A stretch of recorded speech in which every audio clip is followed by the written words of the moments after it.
Hi folks, welcome back to Meaningful Money, and today I'm going to be talking about what drives markets.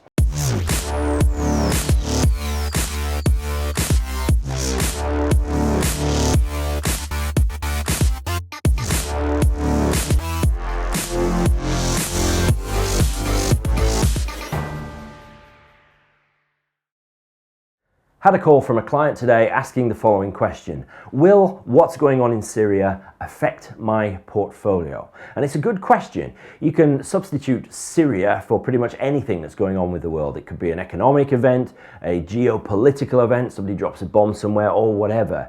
There are lots of things happening all the time which can affect portfolio performance.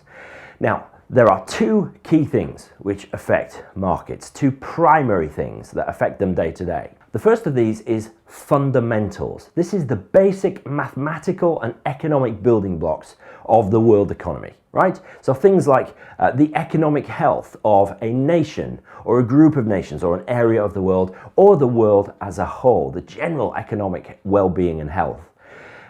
Inflation would be another one. Interest rates, usually in your part of the world, can have a knock-on effect on your part of the world. Maybe something like the oil price.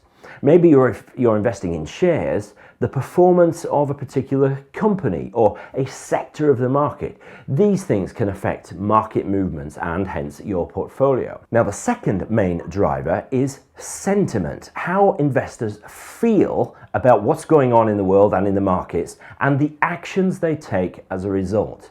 Now, these two things, fundamentals and sentiment, very often are not aligned. And so the fundamentals can look very healthy, but investors are worried and markets take a turn for the worse. So you have to try and work with both, but it's really important to understand that you can do nothing about either one of those. You certainly can't affect the fundamentals of the market, and you can't affect investor sentiment. You can do nothing about it. You might be able to do something about how you react to market movements, but you can't do anything about the general sentiment of investors the world over. Now, it's worth mentioning that in addition to fundamentals and sentiment, occasionally you get the odd black swan swimming along. That's a phrase I think coined by a guy called Nassim Taleb, who wrote a book of the same name. And these are the one-offs, the unforeseen events, things like the credit crunch back in 2007, 8, 9. These hopefully are once in a generation events, no more than that, God willing. But you can't see them coming and you can't really do anything about them either. So what can you do? Well, there is a large body of evidence which would suggest that a broad-based, well-spread, multi-asset portfolio will go a long way towards smoothing out the worst of the ups and the downs of the stock market. You will never eliminate risk altogether, just doesn't happen.